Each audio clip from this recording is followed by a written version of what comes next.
Christmasing, win weekly prices up to 10,000 in cash. Sign up for a postpaid bundle or a broadband plan. We Christmasing with free groceries from Flow, plus a chance to win weekly prizes and up to $10,000 cash. Head over to your nearest Flow store or visit discoverflow.co. Flow, we Christmasing. More gifts with Flow. WEFM, the clean, fresh sound. WhatsApp us or call us at 457-9997. Activated Mornings on WEFM 99.9 is on now.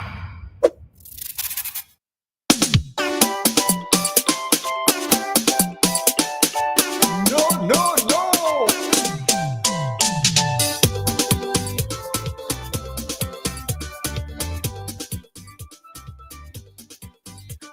Keep doing that. All right. Good morning again. And we are back with you for another commentary segment of our Activated Mornings program here today. In studio, you have Solita Samuel. Real name is Roleza Samuel, as Dianna is not with us today as she is unwell. All right. So we are heading into another commentary segment, and it was briefly touched on this morning by P. John in his commentary. So just gonna speak a little bit more on that. All right. So to head on into it, CID head promises tough stance on violence against women. Under that headline, it says, "My advice is to leave our women alone. Allow them to live their lives the way they choose," says Superintendent Clauston Francis. All right, so Head of Criminal Investigations Department Superintendent of Police Clauston Francis says Vincentian women must be allowed to live their lives as they please without men's approval. Let me say that again. To allow to live their lives as they please without men's approval. And I might also add without your judgments, all right? He said his department takes seriously all reports of violence against women and would pursue the perpetrators relentlessly. I'm reading this from Eyewitness News. Francis made the point on Monday as police announced the arrest of Roland Cato, a.k.a. Dinero, 25 years of Ratham Mill in connection with the death of Precious Williams, 17 years of Sion Hill. All right, so Williams's body was found in a sack at Richmond Hill on the 12th of May 2022, and an autopsy concluded that she died of multiple sharp point injuries. So prosecutors are alleging that she was killed between the 9th and the 12th of May 2022. So he says, I must say that I'm more than delighted that we have come to this juncture where we are able to charge someone for the death of Precious. I want to make it clear that as the head of CID, I take seriously any act of violence against women. My advice is to leave our women alone, allow them to live their lives the way they choose. We men may not always support the things they do or say, but they are all independent women and allow them to live their lives. Because once a report is made to him at CID, any act of violence against women, he or they will take seriously. All right. Superintendent said he treats any reports of violence against women as if it's being made by his mother, his daughter, or his sister, to leave all women alone. All right. And I think one of the challenges that we as women we go through here in SVG is somehow seeking to need the approval of men, or men thinking that we need to have their approval, and we don't. Right? We honestly don't. And I appreciate hearing him say that, you know, there are times when as a woman, we're not going to do or say the things that a man is going to approve of. And one of the easier things for me is that if as a man you recognize traits or things within a woman that don't sit well with you, walk away and just leave her alone. All right. You don't need to try to bend or to mold her into who you would like for her to be. She is not your child in terms of for you to say that you're going to discipline her, for her to quote unquote act right. If a woman is not being the type of woman that you want, there are many more other women out there. All right. And I'm quite happy to hear him say that any reports that he gets about violence against women, that his department is taking them seriously. All right. So just a little bit of word to men out there. Now, in terms of speaking about women, we saw that, and P. John spoke up a little bit about this morning. Reading also from Eyewitness News, strangers who shared women's nude photos jailed and fined $65,000, ordered to pay her $29,000. So it's a bit of a lengthy article, but I would just pull out the pertinent information, right? So it's two strangers brought together by their anger toward a woman were jailed for 9.5 months, fined $65,000, and ordered to pay her $29,000 in compensation for defaming her on Facebook and distributing nude photos on WhatsApp.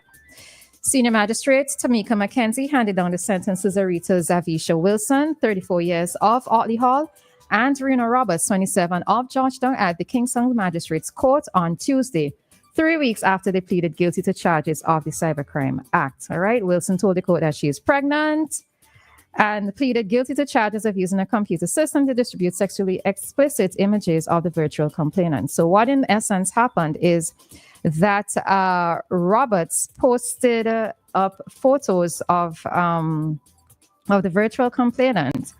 And Miss Wilson also had a problem with this woman, and she had a posting on her Facebook page.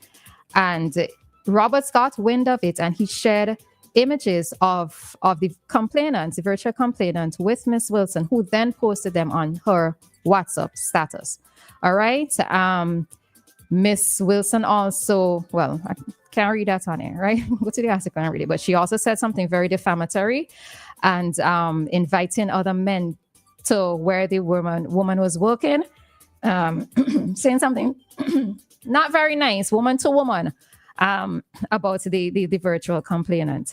You know, one of the other things that stood out to me in the article is the lack of remorse. I remember reading, it was in the newspaper. Was it in the newspaper? No, about a week or so ago, when they initially appeared in court the first time, that what I gathered from the article was that Miss Wilson did not seem to have any remorse. There were times in as reported, she was laughing in the courtroom.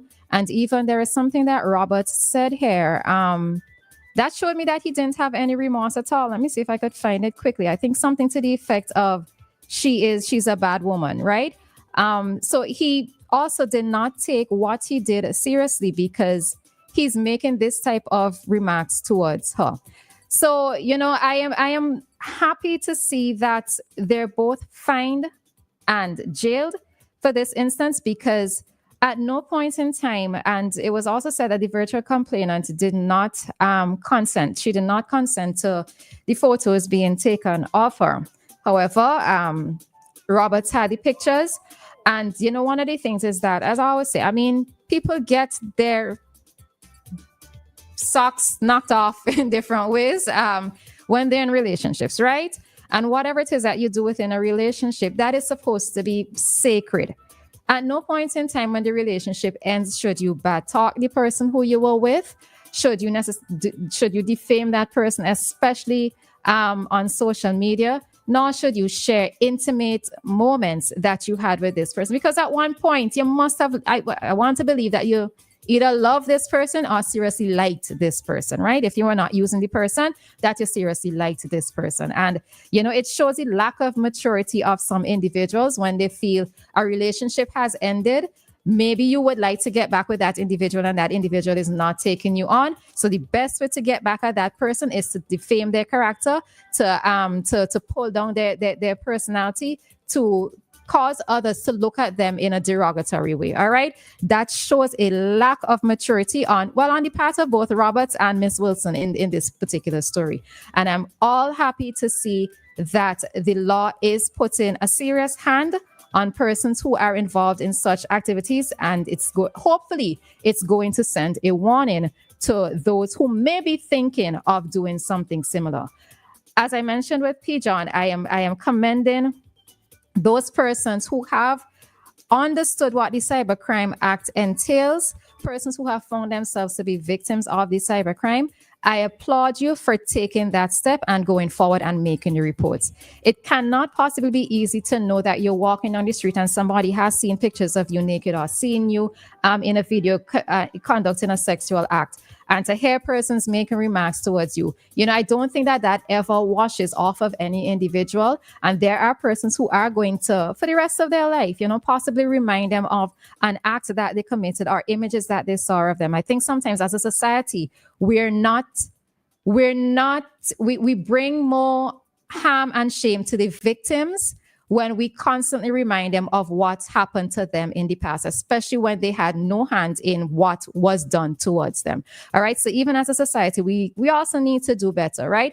But for those persons who decided to come forward, they found out the information with regards to what the Cybercrime Act is all about, and they are making reports. Commendations to you. All right. It's not going to be easy trying to hold your head up high as a woman or anybody. Well, it could also happen to men as well, right? But trying to hold your head up high as an individual within our society is not going to be the easiest thing.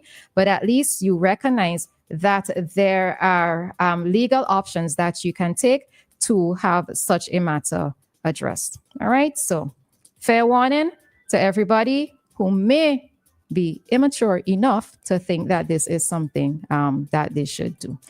All right, so we are going to head on out of this segment at this time. Gentle reminder, not so gentle reminder, right? That at about 8:40, we are going to have a competition for students under the age of 12. You to write a poem with 4 lines, and it's about Christmas in Vincy. It's supposed to start with the words Christmas in Vincy, and we will take calls from 3 students or 3 children, and then we will take calls from 5 persons, as listeners will be the judges. All right, we're still having an issue with our WhatsApp, so you are going to have to call us directly at 457-9997. All right, so we are going to head on into another ad break, and then we'll be back at about 8:40 with that poem competition. All right, so children, gather those thoughts and look forward to hearing from you at 8:40. That's the sound of your animals. Strong.